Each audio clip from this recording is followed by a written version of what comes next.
1957年10月4日，卫星号火箭从拜科努尔一飞冲天，给美国人民送来了斯普特尼克1号这份大礼。这让当时普遍轻视苏联科研与军事实力的美国人清醒地意识到，大洋彼岸的苏联人拥有着匹敌甚至超越他们的力量。他们既然可以把人造卫星送上太空，也就能把核弹头送到自己的头顶。这对于当时正处于冷战初期的美国是难以接受的。面对苏联的巨大威胁，艾森豪威尔将目光投向了他们的导弹项目。二战结束后，美国通过著名的回形针计划，从德意志宝盒里开出了大量关于早期导弹的技术资料和以冯·布劳恩为首的人才资源。通过这些资源，美国的导弹工业很快发展起来。但是美国海陆空三军各自独立研发和试验的运行体制，使得三军的导弹很快进入了恶性竞争当中。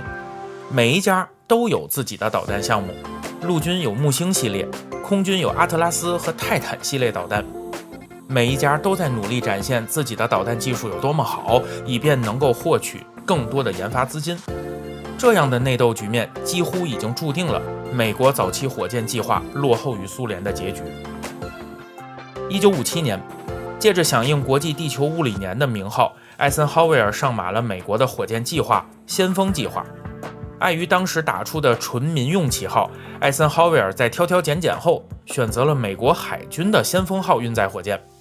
他由海军研究实验室提出方案，并分包给马丁公司制造。一番研制后，先锋号运载火箭搭载着一颗测试卫星先锋 VT3， 就这么准备起飞了。等等，看到这里，相信不少观众会有一个疑问：堂堂美国海军怎么也可以叫做纯民用呢？这就是艾森豪威尔精明的地方。陆军和空军当时的导弹都是为了搭载核弹头为目的研制的。如果用这两家的火箭，一旦发射，苏联便可以借此怀疑美国在进行核导弹试射。但是海军出身的先锋号火箭则完美避开了这个问题。它虽然是由海军的部门开发，但目的却是探索高层大气和收集气象数据，可以说生来就是民用装备。用它发射可以规避导弹测试这个敏感话题。不过事情总是有利有弊，先锋号作为纯民用的白莲花，虽然规避了政治风险，但是从未经过军工技术考验的它，稳定性相比另外两家则差太多了。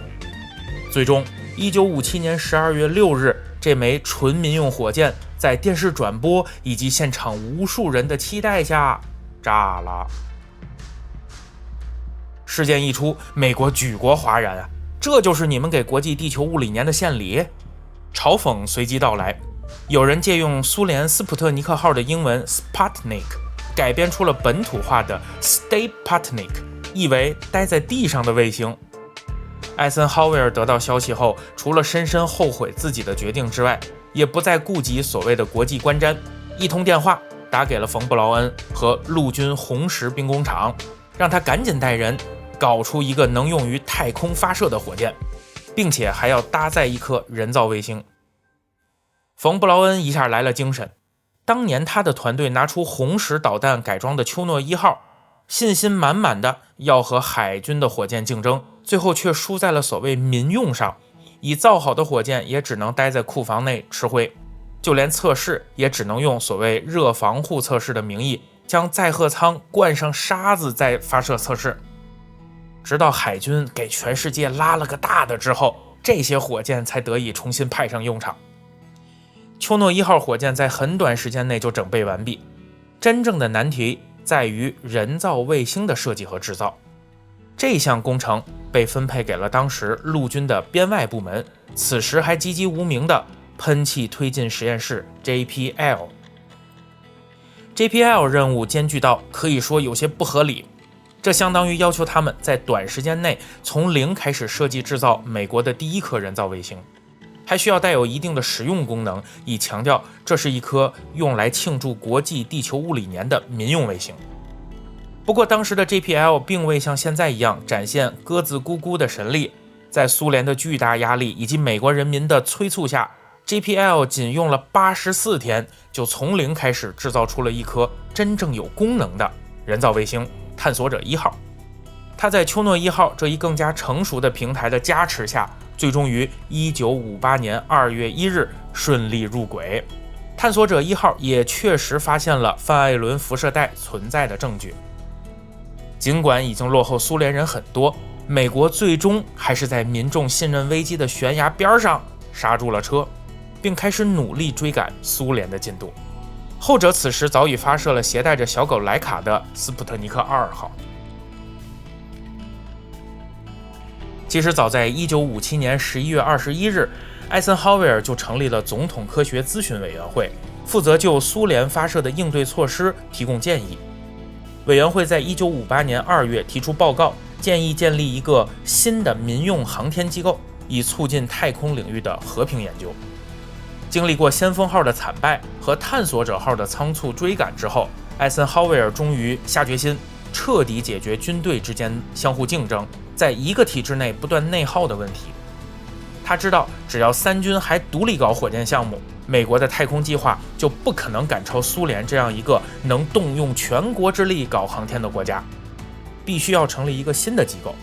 这个新的机构既要具有统筹安排的能力，又要能完全脱离军事体系独立运转，将火箭和导弹彻底划清界限。以后军队爱怎么搞怎么搞，不要再来插手火箭发展。于是在1958年4月，艾森豪威尔向国会提交了关于请求国会成立一个民用航天机构来监督国家的航天活动的建议。他希望借此整合散落在美国各处的航天机构，以此对抗苏联日益扩大的领先优势。国会通过了他的提议，并决定以当时早已存在的国家航空咨询委员会 NACA 为基础进行重组与扩增。说起 NACA， 也许很多人没有印象，但其实 NACA 几乎贯穿了美国的航空发展。作为一个独立的机构， NACA 成立于1915年，并在此后专门负责有关大气层内的飞行器相关技术的研究，包括进行风洞实验、超音速领域的理论与计算等。手下有着兰利研究中心与艾姆斯研究中心等相关附属机构，可谓底蕴深厚。在此基础上，艾森豪威尔1958年7月29日签署了国家航空航天法，正式成立 NASA， 即大名鼎鼎的美国国家航空航天局。这段历史也就解释了为什么 NASA 既有航天计划，也有航空计划与一个配套的庞大机队，他们本来就是干这个的。NASA 成立后，立刻回头吸收了三军原有的技术和资源。海军先锋号团队拿来。什么？你说你们火箭炸过？哎呀，这才哪儿到哪儿呀，以后爆炸的机会有的是。陆军有个什么 JPL， 刚造出了第一颗人造卫星，拿来。在一切准备就绪后，1958年10月1日，美国国家航空航天局正式挂牌营业，最初总部设在华盛顿特区的多利麦迪逊大厦的临时办公室内。从此刻开始，美国的火箭项目不再是各个部门单打独斗，而是整合为了一个有活力的整体，具备了和苏联在太空领域争夺领先的实力。尽管此时他们仍然处于落后地位，为了追赶苏联， NASA 成立后仅仅1周便提出了一份载人航天的方案，这就是日后大名鼎鼎的水星计划。讲到这里，相信不少人会感到疑惑， JPL 既然是 NASA 的下属部门，为何在今日美国航天器上往往是 NASA 和 JPL 的标志并排出现？他们到底是合作还是隶属？这就牵扯到 NASA 成立之初时的一个决策。对于其他研究中心， NASA 就是他们的领导层，但是对于 JPL， NASA 仅仅是负责经费和场地，而 JPL 的编制、行政管理则属于另一个机构——加州理工学院。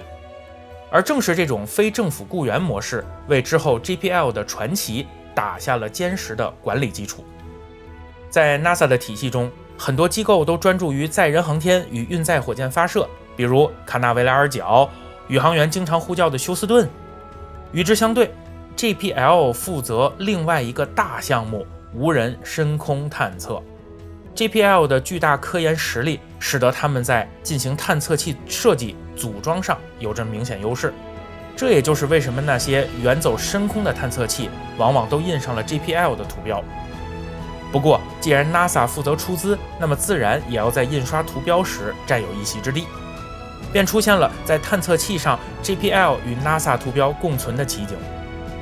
很多人在看国际新闻时也会看到这样的画面，当探测器传回宝贵的数据时，镜头里那群疯狂欢呼扔纸飞机的科学家，他们并不是在华盛顿的 NASA 总部，而是在加州帕萨迪纳的 JPL 控制室里。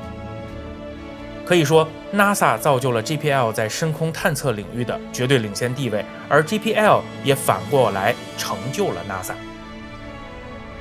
1958年 NASA 刚刚成立，那时谁也不会想到，仅仅在3年后的1961年，他们就将人类送进了太空。11年后，他们又把人类送上了月球。可以说 NASA 的成就不仅仅源于自身的努力，那些前辈的积淀同样重要。若是没有 NACA 对大气层内的空气动力学的长期研究，没有陆海空3军导弹的技术支持，美国的载人火箭计划还要再推迟几年。总之， NASA 的成立代表了美国在太空竞赛中发力与苏联角逐的决心，也最终促成了现代美国在航天领域的领导地位。那么本期视频就到此结束，这里是卫星百科，我们下期再见。